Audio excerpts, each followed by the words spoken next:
सिर्फ 20 साल की उम्र में राजा बना, 25 में आधी दुनिया का बादशाह और 32 में एक रहस्य बनकर दुनिया को अलविदा कह दिया। नमस्कार, अभिवादन स्वीकार कीजिए नीरज कुमार पांडे का।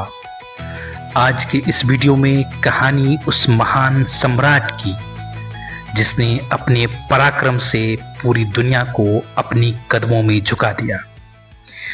आज के इस कार्यक्रम में हम पड़ताल करेंगे प्राचीन यूनान के सम्राट सिकंदर महान की, जिसे आज पूरी दुनिया विश्व विजेता के नाम से जानती है।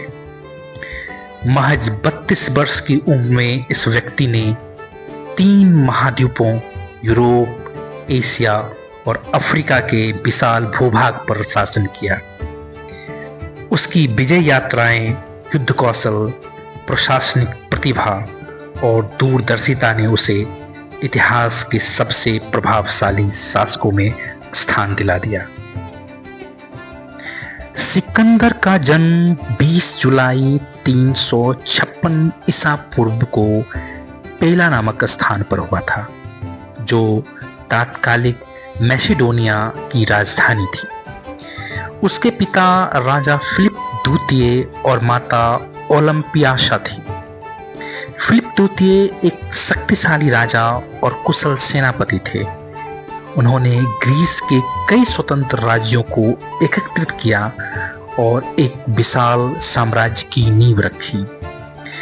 सिकंदर की माता ओलंपियासा धार्मिक और प्रभावशाली महिला थी। उन्होंने अपने पुत्र को यह विश्वास दिलाया कि वह किसी सामान्य मनुष्य का पुत्र नहीं, बल्कि देवता ज्यूस की संतान है। सिकंदर का पालन पोषण कुलीन मैसिडोनियल युवाओं की तरह हुआ था। उन्हें पढ़ाई के साथ साथ बीना बजाना, घुड़सवारी, मल्लयुद्ध और शिकार करना सिखाया गया। शुरुआती वर्षों में सिकंदर का पालन पोषण एक नर्स लेनिके ने किया, जो सिकंदर की भाभी जनरल क्लीटस द ब्लैक की बहन थी। जब सिकंदर 13 वर्ष का था, तब उसके पिता फिलिप ने एक शिक्षक की तलाश शुरू की। फिलिप ने अरस्तु को चुना और मीजा स्थित अप्सराओं के मंदिर को कक्षा के रूप में प्रदान किया। सिकंदर को पढ़ाने के बदले में फिलिप ने अरस्तु के गृहनगर स्टेजिरा को पुनर्निर्मित करने का वादा किया। अरस्तु ने सिकंदर और उसके साथियों को चिकित्सा, दर्शन, नैतिकता, धर्म, तर्क और कला की शिक्षा दी। अरस्तु के संरक्षण में सिकंदर ने होमर की रचनाओं और विशेष रूप से इलियड के लिए एक जुनून विकसित किया। ब्रिटेन की रीडिंग यूनिवर्सिटी में क्लासिक्स की प्रोफेसर रिचर्ड मार्श का कहना है कि सिकंदर को उस समय की सबसे अच्छी शिक्षा दी गई थी। जब वो महज 13 वर्ष के थे, तो उनके शिक्षकों में अरस्तु जैसे महान दार्शनिक शामिल थे। सिकंदर गोरा और मध्यम कद का था।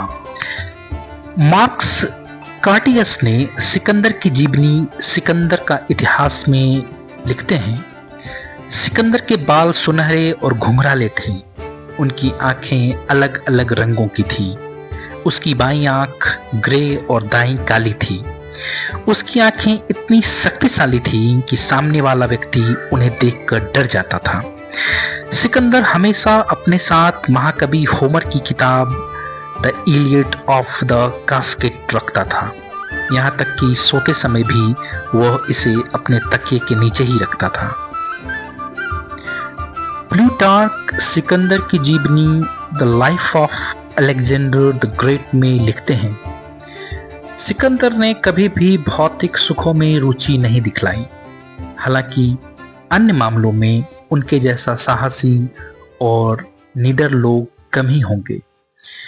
बचपन से ही उनके मन में महिलाओं के प्रति सम्मान की भावना थी। यह वह समय था जब दास लड़कियां, रखैलों और यहाँ तक कि पत्नियों को भी निजी संपत्ति माना जाता था। वो लिखते हैं, अलेक्जेंडर की मां ओलंपियास लड़कियों के प्रति उसकी इस घृणा से इतने निराश थे कि उनके विपरीत लिंग में उसकी रुचि जगाने के लिए एक खूबसूरत वेश्या कैलिक्सेना की सेवाएं ली, लेकिन इसका अलेक्जेंडर पे कोई प्रभाव नहीं पड़ा। बाद में खुद अलेक्जेंडर ने स्वीकार किया कि काम वासना और नींद उसे लगातार याद दिलाते थे कि उनका शरीर नासवान है। सिकंदर की उम्र मात्र 20 वर्ष थी जब उसके पिता राजा फिलिप की हत्या कर दी गई। इस युवा राजकुमार के सामने अचानक पूरे साम्राज्य की जिम्मेवारी आ गई। उसके लिए यह एक कठिन समय था। ग्रीस के कई राज्य में विद्रोह शुरू हो गया और कई राजनीतिक विरोधी भी सक्रिय हो गए, लेकिन सिकंदर ने अपनी कुशलता और ताकत से न केवल इन विद्रोहों को शांत किया, बल्कि बहुत ही कम समय में पूरे ग्रीस को एकजुट कर लिया। उसने अपने पिता के उस स्वप्न को पूरा करने का निर्णय लिया जो अधूरा रह गया था। वो था फारसी साम्राज्य को जीतना। सिकंदर ने 334 ईसा पूर्व में 35,000 सैनिकों के साथ एशिया की ओर कूच किया। उस समय फारस दुनिया का सबसे बड़ा साम्राज्य था और उसका शासक था डेरियस तृतीय। सिकंदर फारस के खिलाफ कई युद्ध लड़ चुका था और 331 ईसा पूर्व गैगामेला के युद्ध में उसने फारस की राजधानी बेबीलोन और परसेपोलिस पर अधिकार कायम कर लिया। इस विजय के बाद फारसी साम्राज्य पूरी तरह से सिकंदर के अधीन आ गया। फारस के बाद सिकंदर मिस्र पहुंचा, जहां लोगों ने उसका भव्य स्वागत किया। उन्होंने उसे ईश्वर का अवतार माना। सिकंदर ने वहां अलेक्जेंड्रिया नामक एक शहर की स्थापना की, जो बाद में ज्ञान, विज्ञान और कला का प्रमुख केंद्र बना। अपने अभियान को जारी रखते हुए सिकंदर 327 ईसा पूर्व में भारत की सीमाओं पे जा पहुंचा। वह भारत को जीतने के लिए बहुत उत्साहित था। भारत उस समय अनेक छोटे छोटे राज्यों में बटा हुआ था। सिकंदर ने झेलम नदी के किनारे पंजाब के राजा पोरस से युद्ध किया, जिसे इतिहास में हेडसेस्पीज का युद्ध कहा जाता है। यह युद्ध बहुत भीषण और कठिन था। पोरस ने बहादुरी से युद्ध किया, लेकिन अंत में हार गया। सिकंदर पोरस के साहस से इतना प्रभावित हुआ कि उसने पोरस से पूछा, तुम्हारे साथ कैसा व्यवहार किया जाए? पोरस ने उत्तर दिया, राजाओं जैसा। इस उत्तर से प्रसन्न होकर सिकंदर ने न केवल पोरस को क्षमा किया, बल्कि उसका पूरा राज्य उसे वापस लौटा दिया।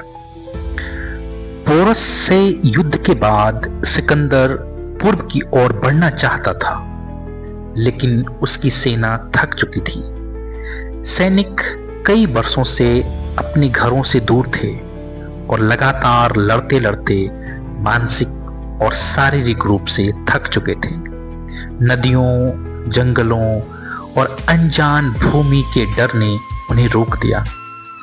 अंततः सिकंदर को वापस लौटने का निर्णय लेना पड़ा।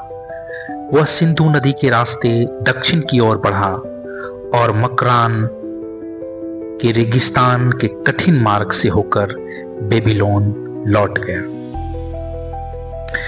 जब सिकंदर बेबीलोन पहुंचा तो वो वहां बीमार पड़ गया। कहा जाता है कि 10 दिनों तक बुखार में रहने के बाद सिकंदर की मौत हो गई। यह घटना 10 या 11 जून 323 ईसा पूर्व को हुई। उस समय वह केवल 32 वर्ष का था।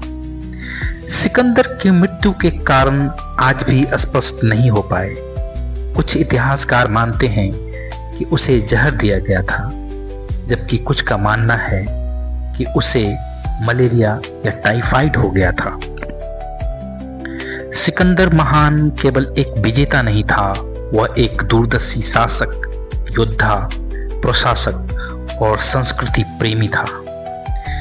उसने मात्र 12 वर्षों में वह किया जो कई शासक अपने पूरे जीवन काल में नहीं कर सके। उसकी कहानी महत्वाकांक्षा, परिश्रम, कुशल नेतृत्व और आत्मविश्वास की प्रतीक है। उसकी मृत्यु भले ही कम उम्र में हो गई हो, लेकिन उसका नाम इतिहास में सदैव जीवित रहेगा। सिकंदर जैसे योद्धा हर युग में पैदा नहीं होते हैं। उम्मीद करता हूं कि आपको मेरा ये वीडियो अच्छा लगा होगा। धन्यवाद।